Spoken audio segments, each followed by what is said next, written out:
Amen. Je vais la parole du Seigneur. Amen. La Bible nous dit ceci. J'étais à mon poste et je me tenais sur la tour. J'étais à mon poste et je me tenais sur la tour. Je veillais pour voir ce que l'Éternel me dirait. Je veillais pour voir ce que l'Éternel Me dirait. me dirait. Et ce que je répliquerai après ma plainte. Et ce que je répliquerai après ma plainte. Verset 2. L'Éternel m'adressa la parole et il dit. L'Éternel m'adressa la parole et il dit. Écris la prophétie. Écris la prophétie. Grave-la sur des tables. Grave-la sur des tables. Afin qu'on la lise couramment. Afin qu'on la lise couramment. Car c'est une prophétie dont le temps est déjà fixé. Car c'est une prophétie dont le temps est déjà fixé. Elle marche vers son terme. Elle marche vers son terme. Et elle ne mentira pas. Et elle ne mentira pas. Si elle tarde, Si elle tarde, attends-la. attends-la. Car elle s'accomplira. Car elle s'accomplira. Elle s'accomplira Elle s'accomplira certainement. certainement. Amen. Alléluia. Merci, serviteur de Dieu. Vous pouvez vous asseoir dans la présence du Seigneur. Alors, je n'aimerais pas être très long ce soir. J'étais en train de méditer sur l'accomplissement des promesses. Je me suis dit, en étant chrétien, une des choses qui gagne beaucoup des chrétiens lorsque nous connaissons le Seigneur, c'est les promesses. Parce que lorsqu'on devient chrétien, lorsqu'on s'est converti, on ouvre la Bible, et lorsqu'on ouvre la Bible, il y a promesse sur promesse. Et on se dit, tout ça c'est pour nous. Sans compter les promesses personnelles que Dieu nous fait. Souvent, lorsque nous donnons notre vie à Christ, le Seigneur vient et nous promet des choses. Il nous parle des choses. Et nous avons cette joie et cette allégresse de que c'est Dieu qu'on ne connaissait pas. Il nous a parlé, il nous a montré son amour dès le début. Et en plus, il nous a donné des promesses. Le problème, c'est que petit à petit, la vie chrétienne avance, petit à petit, les temps avancent, les temps passent. Et parfois, certaines de ces promesses, nous ne les voyons plus. Certaines de ces promesses restent comme dans les oubliettes. D'ailleurs, il arrive même parfois que nous-mêmes on oublie certaines de ces promesses. Mais il y en a des promesses que l'on n'oublie jamais. Il y a des promesses que l'on n'oublie jamais. Et quand les promesses là que l'on n'oublie jamais commencent à tarder, commencent à prendre du temps, et on sait que Dieu ne ment pas, mais on s'est dit qu'il y a un couac, il y a un problème. Parce que Dieu ne ment pas. C'est une certitude, Dieu ne ment pas. Et moi, je sais que moi, je n'ai pas menti non plus. Je sais que Dieu m'a parlé clairement. Je sais que c'est Dieu qui a promis. Ce n'est pas une promesse qui venait de l'homme, mais c'est Dieu qui a parlé pour ma vie. C'est Dieu qui a parlé pour me fortifier. C'est Dieu qui a parlé pour me faire du bien. Cependant, ce que Dieu a dit, ça n'arrive pas. D'ailleurs, parfois on a l'impression que ce que Dieu a dit est de plus en plus loin. C'est même plus que ça ne s'accomplit pas. C'est même plus que c'est loin, non, ça s'éloigne.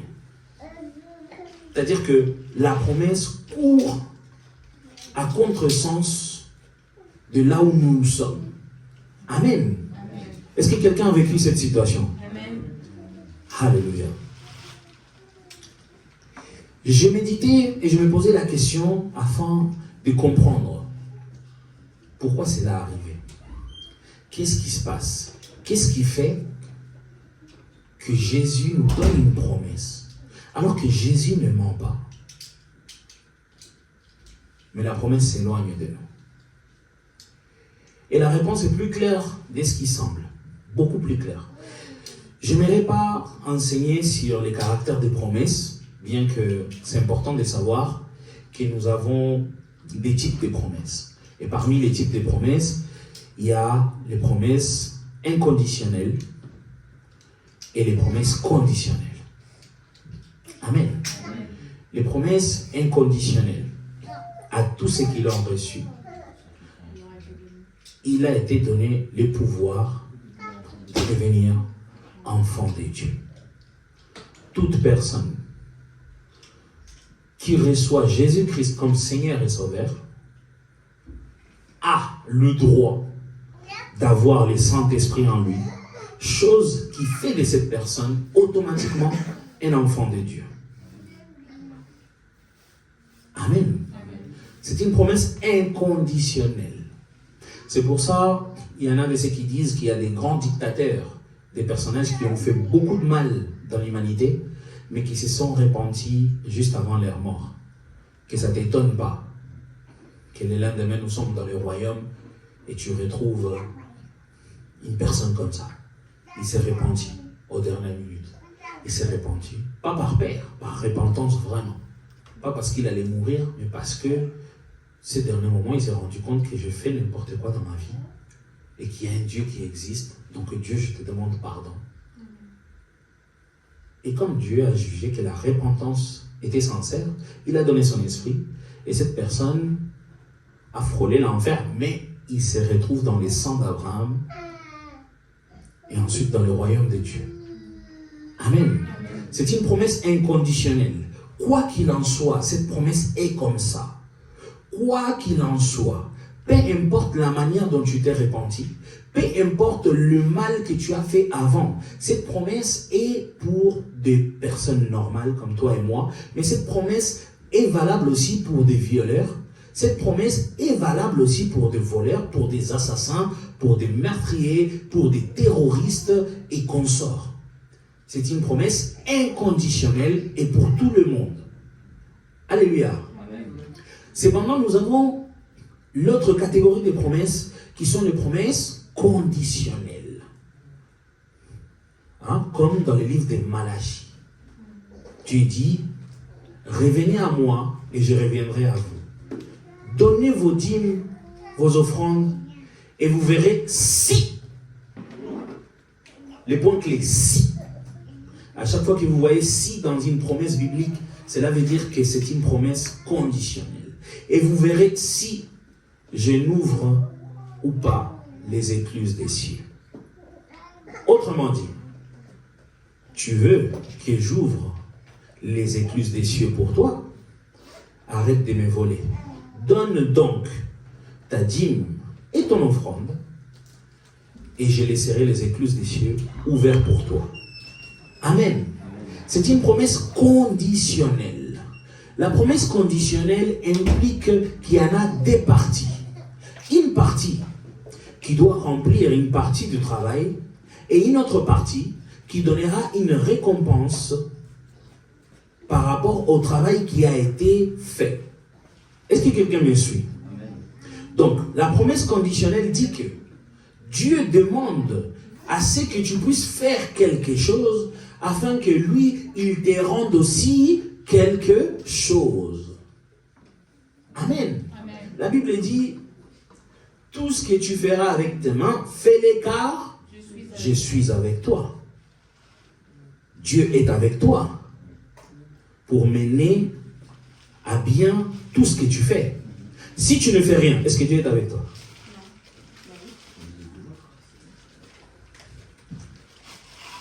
Oui, mais il ne mènera rien à bien. Pourquoi?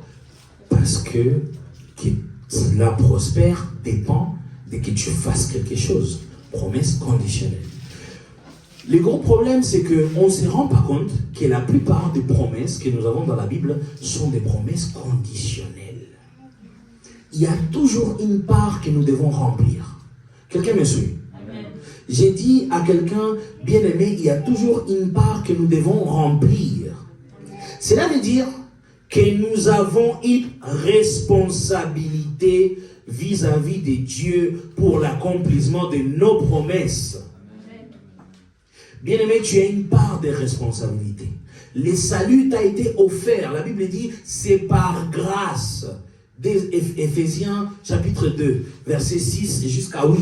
C'est par grâce que nous sommes sauvés. Grâce, faveur. Nous avons des types de grâces dans la Bible. La première grâce, c'est celle-là. Grâce, faveur imméritée. Quelque chose dont tu n'as pas payé. Quelque chose dont tu n'as pas fait des efforts pour avoir, mais cette chose t'a été octroyée gratuitement. Et nous avons le deuxième type de grâce, celle que l'ange Gabriel dira à Marie, Marie est remplie de grâce es-tu. Tu es remplie de grâce. Quelle grâce? Grâce capacité. C'est-à-dire que Dieu a des critères et toi, tu remplis ces critères. Tu as été choisi selon les critères de Dieu. Ça aussi, c'est la grâce. Mais là, nous parlons de la première grâce. Nous n'avons pas mérité, nous n'avons rien fait pour avoir le salut. Le salut nous a été donné. Le salut est un cadeau. La Bible dit par grâce. Mais ça reste quand même quelque part conditionnel. Il dit au moyen de la foi. Il faut que tu crois. Autrement dit, la foi est la monnaie du royaume des cieux. Dans le royaume des cieux, on achète les choses avec la foi. C'est la foi qui paye. C'est dont nous voulons. Bien aimé, je vais aller plus loin. Qu'est-ce qui nous empêche de faire le mal? C'est la foi. Autrement dit, quand tu pêches, c'est parce que tu manques de foi. Tu te permets de pécher parce que tu manques de foi. Au moment où tu pêches, c'est le moment où tu manques de foi. C'est pour ça que tu pêches. On se permet de faire certaines choses parce qu'on manque de foi. Je viens de le dire, Malachie 7, 1, il dit quoi? Vous me volez. Dieu dit aux hommes, vous me volez. Les hommes disent, en quoi nous t'avons-nous volé? Dans vos dîmes et vos offrandes. Revenez à moi, donnez vos dîmes et vos offrandes, ramenez tout à la maison du trésor, vous verrez si je n'ouvre pas les écluses des cieux. C'est-à-dire qu'une certaine bénédiction, que les écluses des cieux soient ouvertes pour toi, dépend de ta dîme et ton offrande. Mais toi, tu continues de ne pas donner ta dîme et ton offrande. Pourquoi? Parce que tu n'as pas foi en ces versets. Tu te dis, peu importe, si je ne donne pas ma dîme et mon offrande, j'ai vécu. Je ne donnais pas ma dîme et mon offrande, j'étais vivant. Je vivais, j'ai acheté ma maison, j'ai acheté ma voiture, j'ai acheté nana. Ça veut dire que ma vie, Dieu ne regarde pas ça. Au point qu'il y a des pasteurs même qui recommandent de ne pas payer la dîme et l'offrande. Dernièrement, j'ai su que dans les impôts, nous avons même une taxe sur l'oxygène. Dans tes impôts, toi, quand tu payes, il y a une taxe sur l'oxygène. Est-ce que l'oxygène appartient à la France?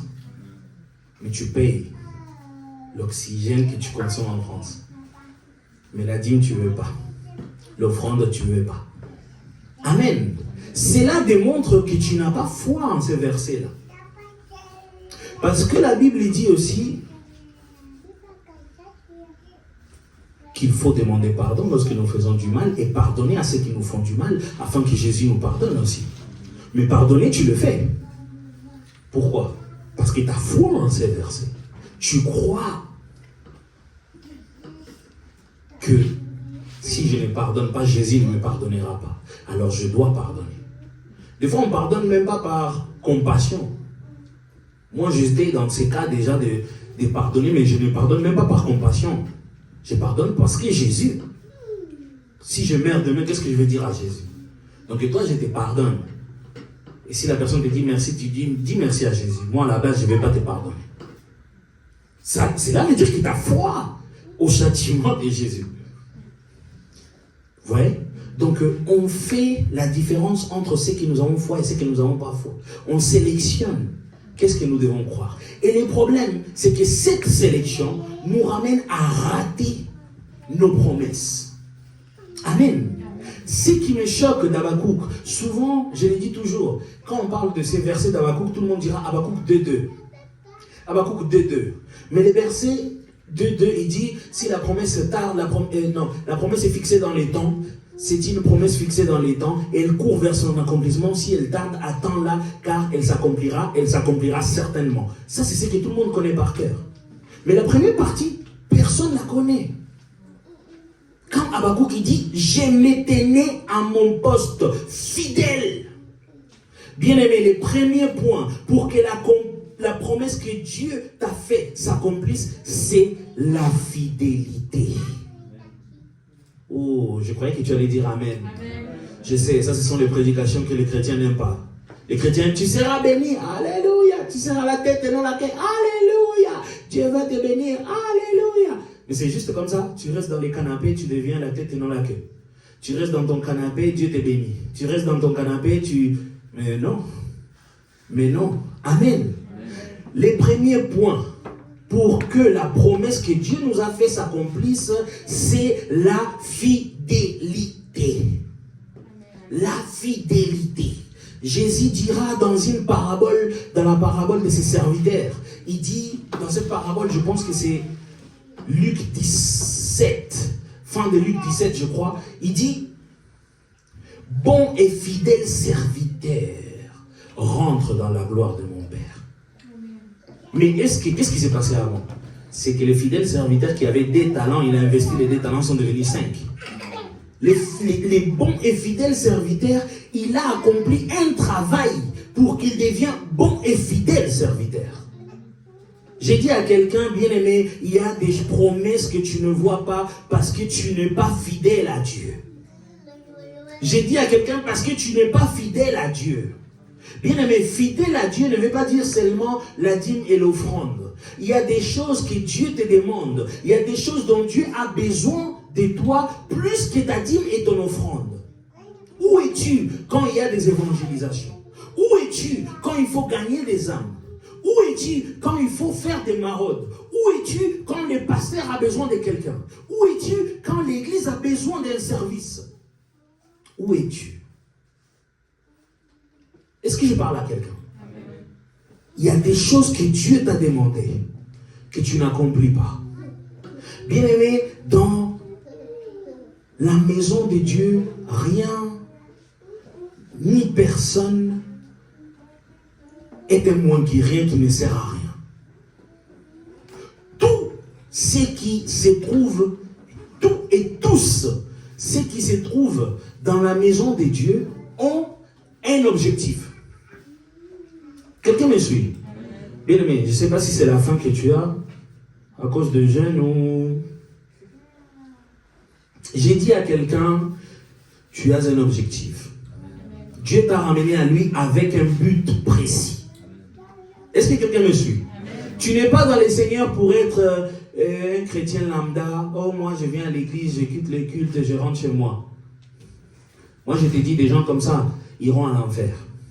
Tu sais pourquoi? Parce que plus j'ai grandi dans la vie chrétienne, je me rends compte que la vie de Dieu est liée à l'accomplissement de ta vie sur terre. C'est-à-dire que les promesses que Dieu t'a faites, quand tu les accomplis, sont des promesses, quand elles s'accomplissent plutôt, ce sont des choses qui t'aident à avancer dans ta vie, qui t'aident à t'épanouir dans ta vie, qui t'aident à remplir une certaine jauge de joie et d'accomplissement dans ta vie. Quelqu'un me suit? Pourquoi Dieu promet des enfants, promet des mariages? Les païens aussi se marient. Parce que c'est quelque chose qui réalise la vie de l'homme. L'homme, la femme sont faits sur terre pour avoir des enfants. Mourir sans faire des enfants, c'est quelque chose de mauvais. Il faut faire des enfants. Dieu crée l'homme et la femme et il dit, multipliez-vous, soyez féconds. Vous voyez?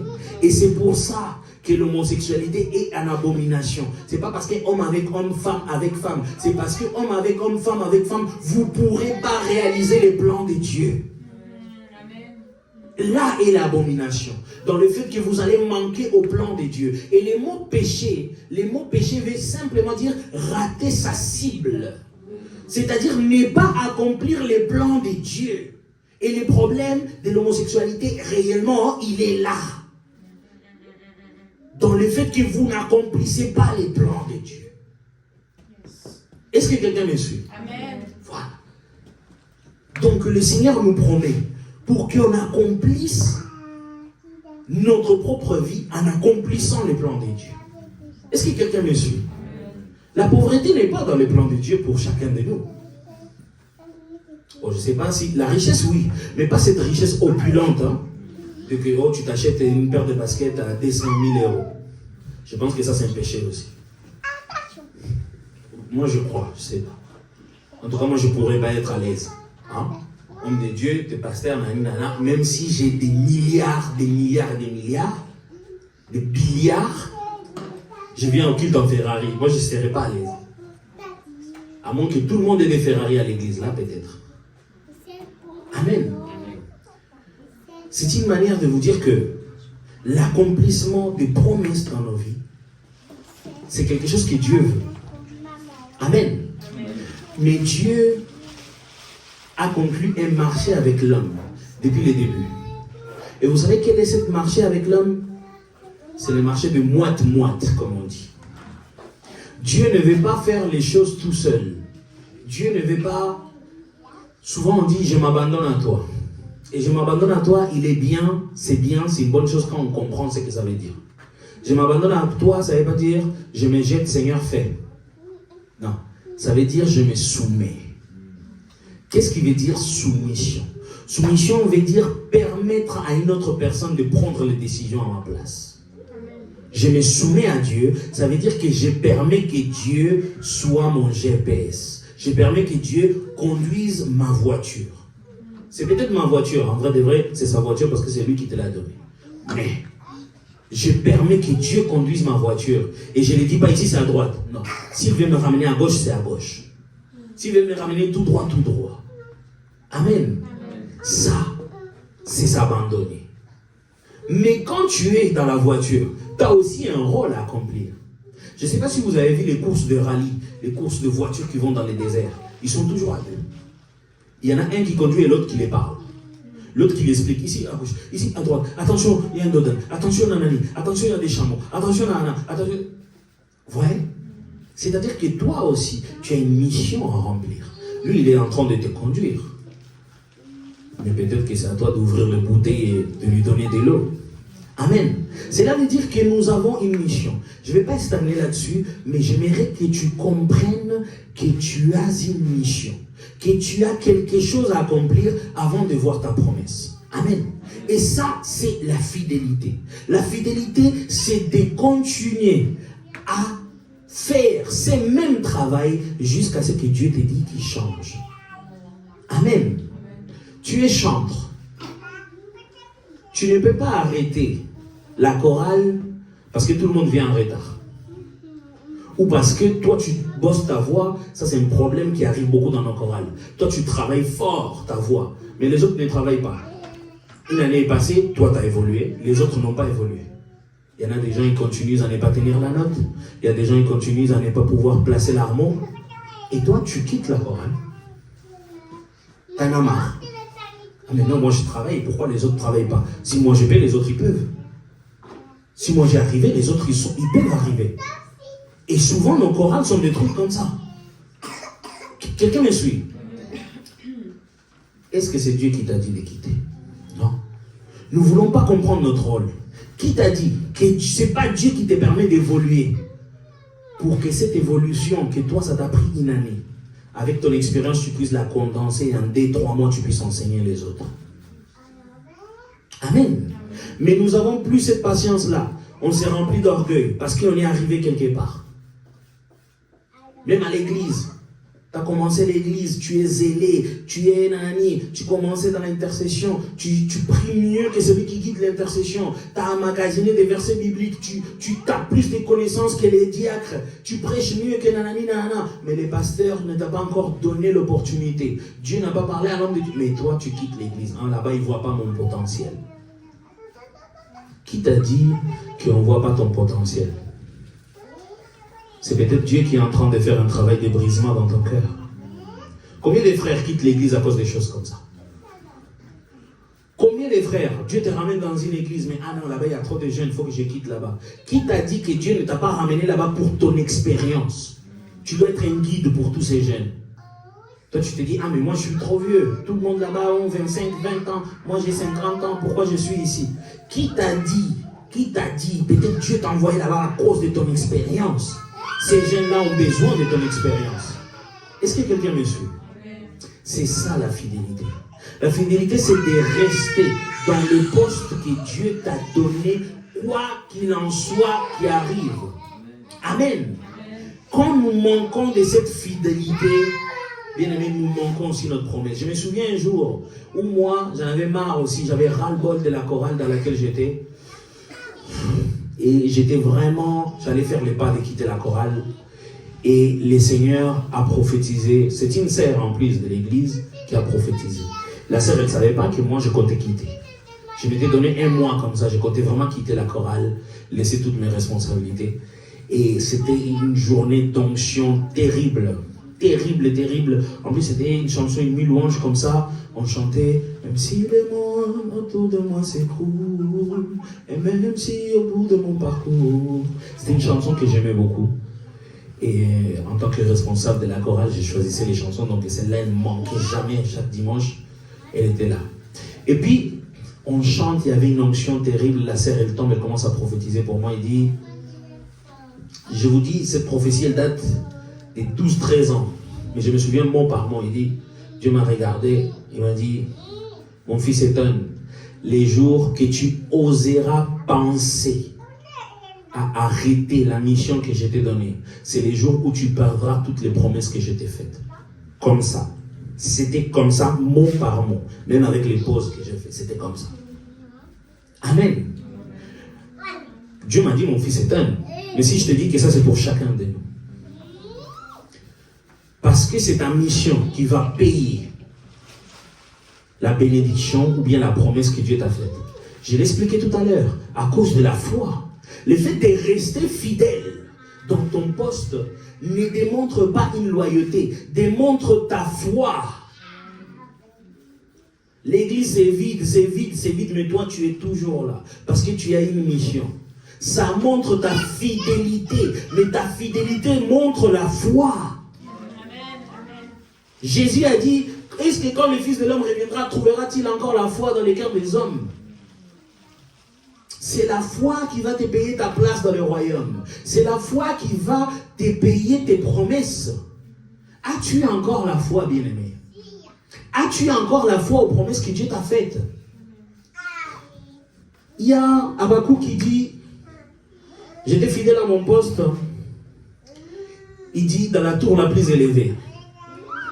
C'est fort. La tour la plus élevée. Bien-aimé, j'expliquais tout à l'heure. J'ai expliqué l'autre jour qu'une personne qui se tient dans la tour est un intercesseur. Amen. On parle de royaume. Un royaume, dans un royaume, il y a des palais ou un palais. Et dans les palais, souvent, c'est un château, donc entouré de murailles. Amen. La Bible nous parle de la nouvelle Jérusalem et de ses murailles. Donc il y a des murailles, il y a des tours.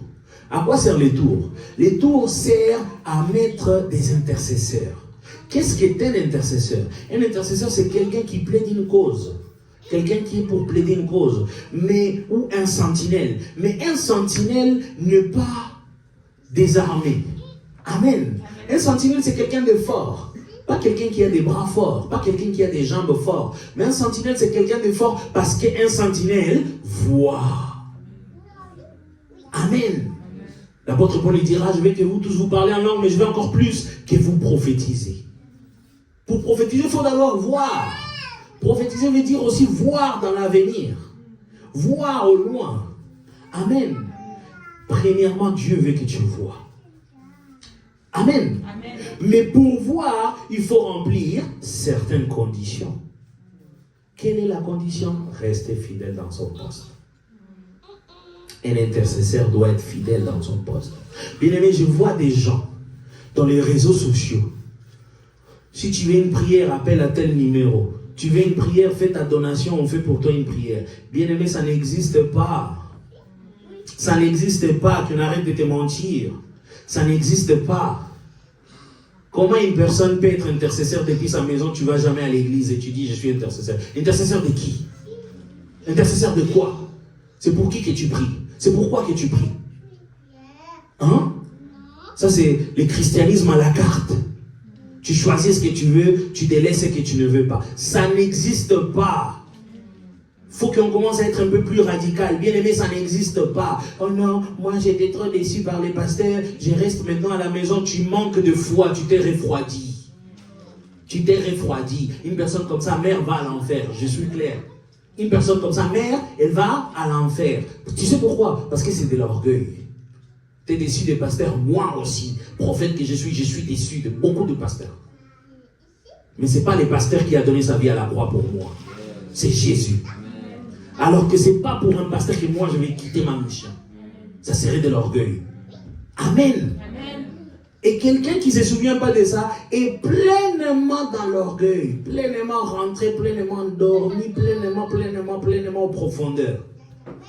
Et quelqu'un comme ça, la Bible dit, réveille-toi, toi qui dors, relève-toi d'entre les morts. Entre eux, les morts. Une personne comme ça est morte. Tu meurs, tu n'as pas Jésus, tu vas où? Est-ce que quelqu'un me suit? La Bible dit, si tu n'es chaud une fois jeté, ça veut dire que tu pouvais avoir les saluts, mais à un moment donné, Dieu te ôte ce salut de toi, il te rejette.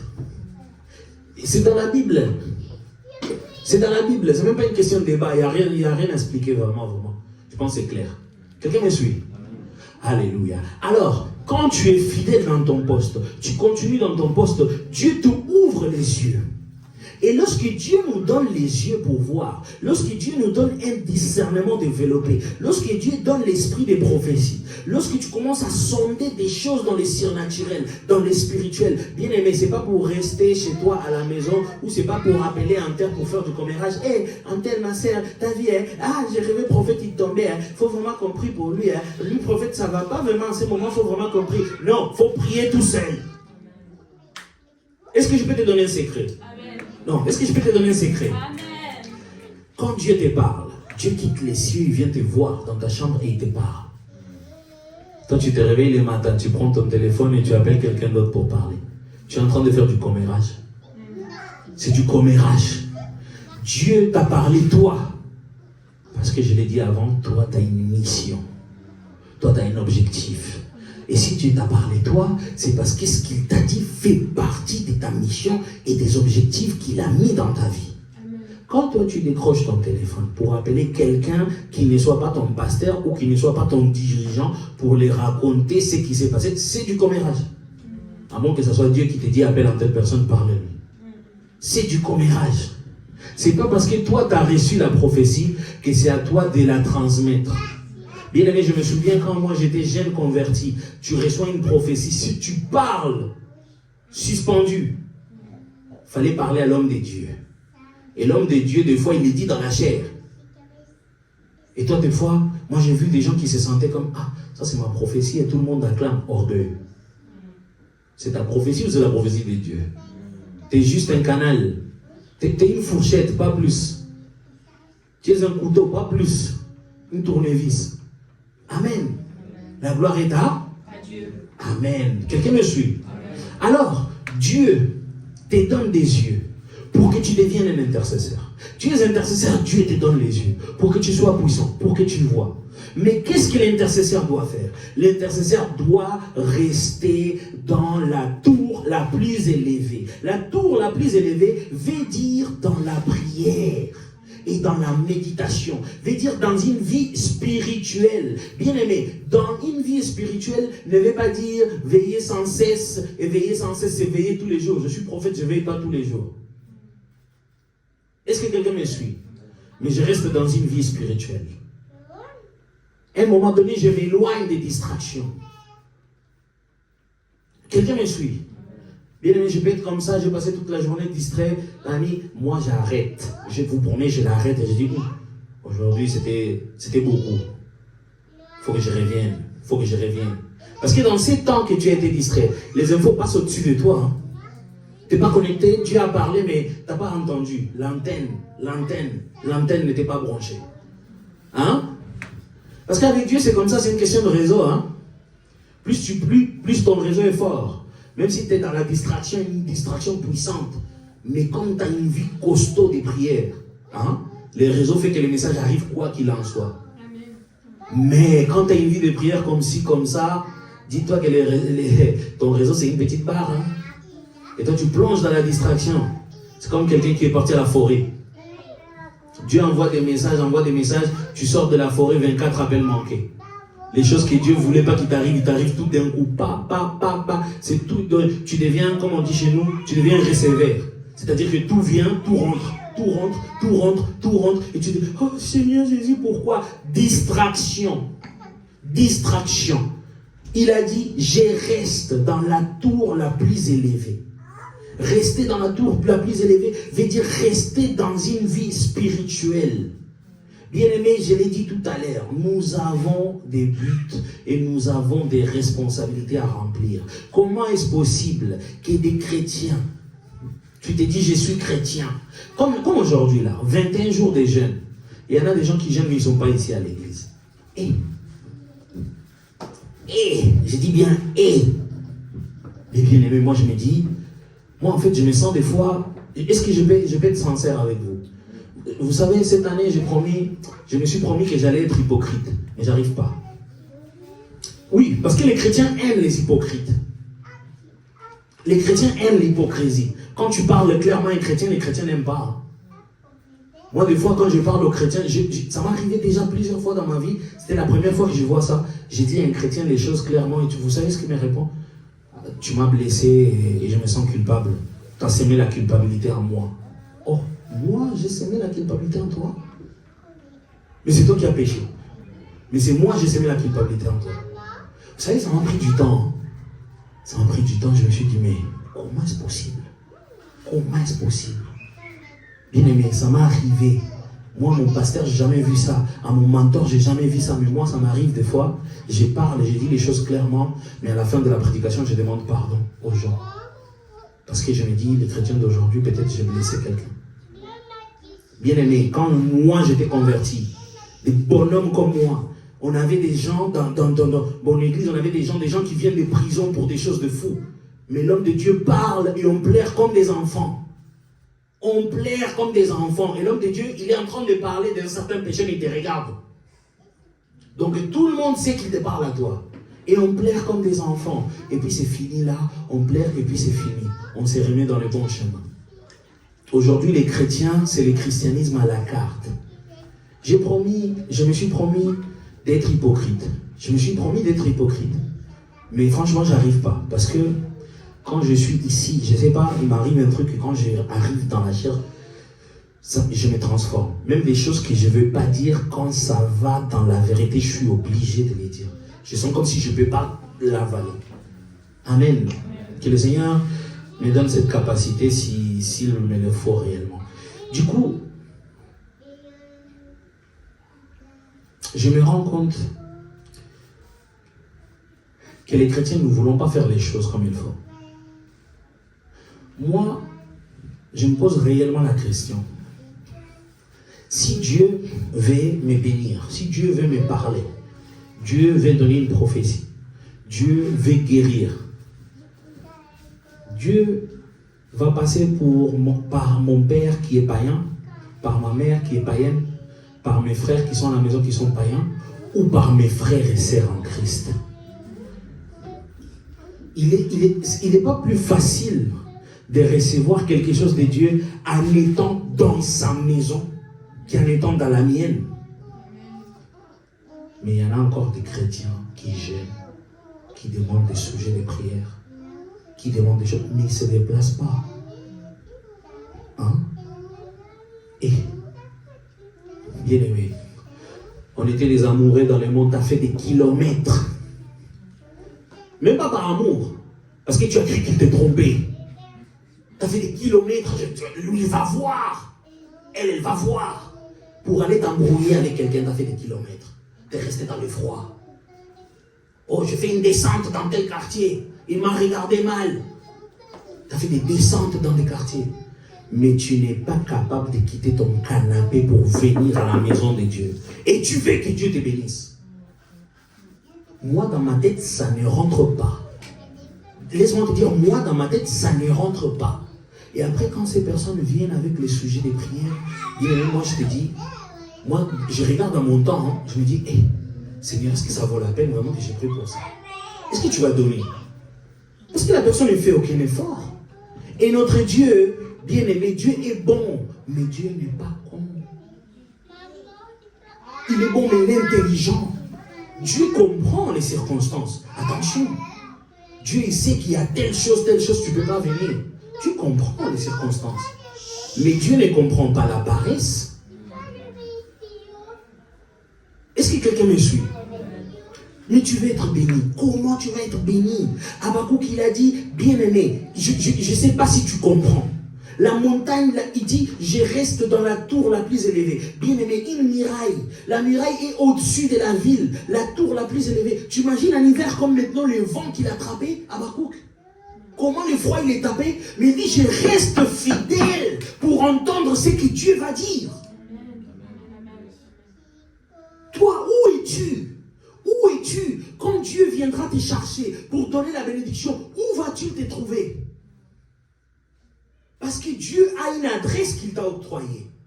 Et ton adresse fait référence à ta mission, fait référence à ton poste. Dieu sait où me trouver. Et quand Dieu vient, je suis là. Parce que je sais que Dieu m'a donné ça comme mission. Je suis l'ange de l'église Nouvelle Naissance, donc je suis là. Et quand Dieu veut me voir, va à là où doit être l'ange, donc il me trouve, je suis là. Mais toi, ton adresse c'est ici. Le dimanche, vieux vient, nous visite, toi tu n'es pas là. Tu penses quoi? Que Dieu va aller te visiter chez tes... Ça c'est la maison de Dieu. Hein? Sa maison c'est ici. Hein? On donne les bénédictions, c'est ici. Hein? C'est ici. La piscine de Bethesda, c'est ici, frère. C'est ici la piscine de Bethesda. Hein? C'est ici le puits de vie. C'est ici, c'est ici. C'est pas chez toi, c'est pas dans ton canapé. Est-ce que quelqu'un me suit? Comment veux-tu que Dieu te bénisse? Bien-aimé, réalisez. Habakkuk qui dit, je me tiens dans la tour la plus élevée toute la nuit, en attendant, voir, écouter, entendre ce que Dieu va dire. Tu imagines combien de doudounes devait porter Habakkuk? Qu'est-ce qu'il mangeait Habakkuk? Pendant là, avec sa gamelle, il devait ramener ses bouteilles d'eau. On dirait quelqu'un qui déménage. Une grosse sac, bouteille d'eau, c'est bien. Nani, j'ai ma Bible, j'ai Nani, j'ai mon pain, j'ai ça, j'ai ci, j'ai ça. Au cas où Nani, je ne peux pas m'endormir. Donc de temps en temps, je fais des tours. De temps en temps, je saute. Il fait trop froid. Bon, je vais prier pour me chauffer. Le feu. Oui, bon, chikaya, baba. Et c'était comme ça. Quel effort fournis-tu pour Dieu? Que fais-tu pour Dieu? Comment remplis-toi ta part de marché pour la gloire de Dieu? Mais nous voulons être bénis. Nous voulons voir la promesse. Bien-aimé, laisse-moi te dire quelque chose que tu ne vas pas aimer, mais je suis obligé de te le dire. Tant que tu continues à être un chrétien gourmet, les chrétiens qui ne veulent pas se salir les mains, les chrétiens qui ne veulent pas se salir les genoux, hein? Les chrétiens qui ne veulent pas perdre des heures de sommeil, les chrétiens qui ne veulent pas être fatigués, les chrétiens qui ne veulent pas galérer dans les transports parce qu'il est sorti trop tard du culte, les chrétiens qui ne veulent pas galérer sur la route parce qu'il est sorti trop tard du culte, les chrétiens à qui le prophète il envoie toujours, il a des missions, nanana. Tant que tu continues comme ça, tu ne verras pas la promesse de Dieu. J'ai dit à quelqu'un, tu ne verras pas la promesse de Dieu. Bien aimé, ma vie, ma propre vie, je vous parle en expérience, ma vie est la promesse de Dieu faite réalité. Je vois des gens qui galèrent tout autour de moi. Moi, je devais être comme eux, pire que eux. Tout ce que j'ai, c'est Dieu qui me l'a donné. Si moi, je commence maintenant à vous dire les choses que j'ai, comment sont venues? Tout est Dieu. Tout est venu par des gens qui sont venus par Dieu. Rien. Moi, j'ai rien. J'ai rien. Je suis rien. Je ne paie rien. Dieu m'a tout donné. Pourquoi? Parce que je suis resté fidèle. Bien-aimé, ça fait 15 ans que je suis chrétien. Je peux compter avec une main les jours que moi, je manquais à l'église. Avec une main. J'ai été à l'église avec des castros, mais je joue les pianos. Je suis là parce que je me dis, qui va jouer? Qui va jouer? Et tu pries Dieu, Seigneur, pendant ces temps, Seigneur, que rien n'arrive. Et tant que je joue, que rien n'arrive, et rien n'est arrivé. J'ai été malade à l'église. J'ai eu des Covid, tu me vois masqué jusqu'aux yeux à l'église. Parce que je me dis, j'ai du Covid, ok, quand les gens mouraient de Covid, en 2020 c'était chaud, hein? Aujourd'hui personne n'a peur. 2020 c'était chaud le Covid, hein? Moi, j'ai appelé ma femme, j'ai dit, écoute, j'ai le Covid, si je meurs, prie, ne pleure pas. Elle est là, elle peut vous dire. Je l'ai appelée, j'ai dit, si je meurs et que tu ne pries pas, tu commences à pleurer, je pars. Hein. Moi, je ne serai pas vivant pour prier pour moi-même. Donc, toi, prie, je vais revenir. Elle est là, elle peut vous dire. J'avais peur, mais je disais aux gens, si je meurs, prie. Tu imagines? Mais j'avais le Covid, je venais à l'église, tu sais pourquoi? Parce que je me dis, si la crise me prend à la maison, qui va prier pour moi à la maison? Chez moi, il n'y a que des païens. Qui va prier pour moi? Et je vais à l'église, que la crise me prenne là-bas. Il y a les pasteurs, il y a l'intercession, il y a la chorale, ils vont chanter 2-3 chansons. Qui sait? Peut-être un ange va venir, il va me secouer. Amen. Aujourd'hui, on est à l'envers. Je suis malade, je reste à la maison. Tu es malade, c'est ici qu'on guérit les malades. Oh, j'ai tel problème, je reste à la maison. Mais c'est ici qu'ils ont résolu les problèmes. L'avocat des orphelins, c'est ici l'avocat. Jésus, il est ici. Est-ce que quelqu'un me suit? Est-ce que quelqu'un me suit? Bien, mais j'aimerais finir, j'aimerais que nous lisons un verset. Luc 18, c'est une de mes paraboles préférées. La parabole du juge unique. Est-ce que quelqu'un peut lire?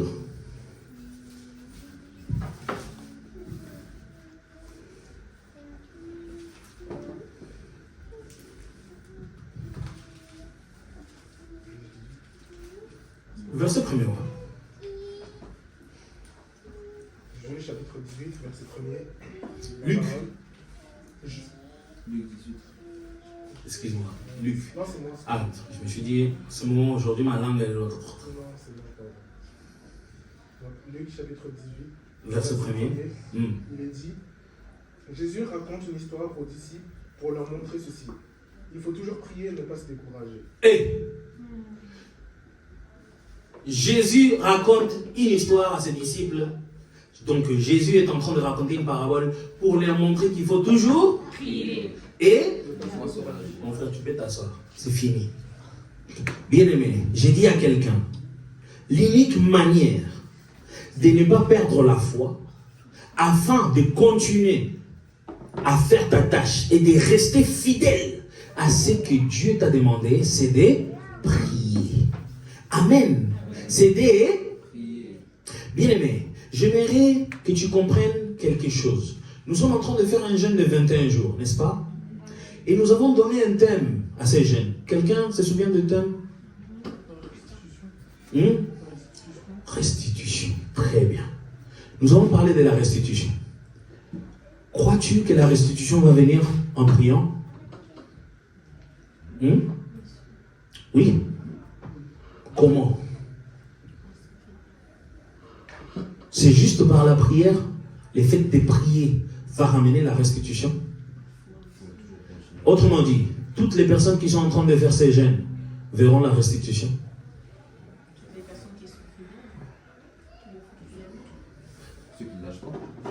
Ceux qui ne lâchent pas, ceux qui sont persévérants, ceux qui ont la foi. Voilà. Si, c'est un mélange de ce que vous avez dit. Cette restitution ne viendra pas parce que tu fais la prière de 6 heures.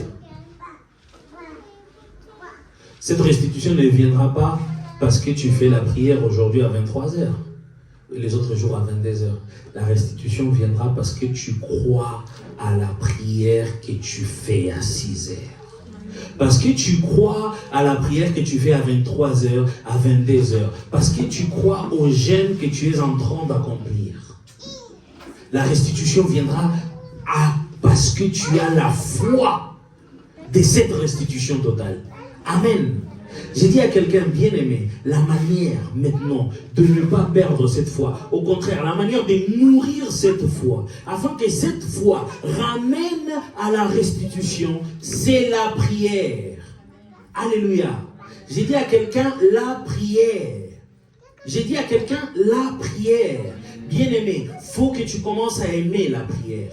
Faut que tu commences à aimer la prière. Parce qu'aujourd'hui, nous sommes dans une église où les chrétiens n'aiment pas prier. Les chrétiens viennent à l'église pour la louange et l'adoration.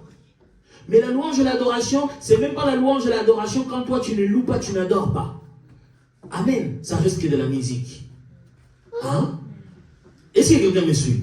Ce qui transforme L'adoration. Ce qui transforme la musique en adoration et en louange, c'est la disposition du cœur. C'est la foi. Hein? Quand tu chantes, je ne sais pas, qu'est-ce qu'on a chanté tout à l'heure?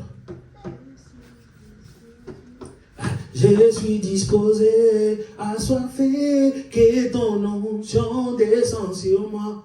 Il faut croire. Est-ce que tu crois ces paroles? Là, l'onction descend. Le Saint-Esprit fait. Sinon, ça reste que de la belle musique. Quelqu'un me suit? C'est pareil. Bien-aimé, il faut prier pour que ta foi devienne ferme. La vraie raison de ces jeunes, ce n'est pas la restitution, mais c'est la restitution de ta foi, pour que ta foi ramène la restitution. Parce que ce n'est pas la prière, bien-aimé, c'est la foi. La foi est un bras invisible qui rentre dans le surnaturel et il ramène à l'existence des choses qui n'existent pas, des choses qu'on désire, des choses qu'on attend. C'est la foi qui les fait. Amen. Ce n'est pas la prière. La prière nourrit la foi pour que les bras de la foi soient à chaque fois plus longs et plus forts. Quelqu'un me suit? La prière va nourrir ta foi. Et c'est ta foi qui va ramener la restitution. J'ai dit à quelqu'un, bien-aimé, est-ce que tu es prêt à prier? Est-ce que tu es prêt à fortifier ta foi et à la mettre en action afin de voir tes promesses s'accomplir? Lève-toi, nous allons prier.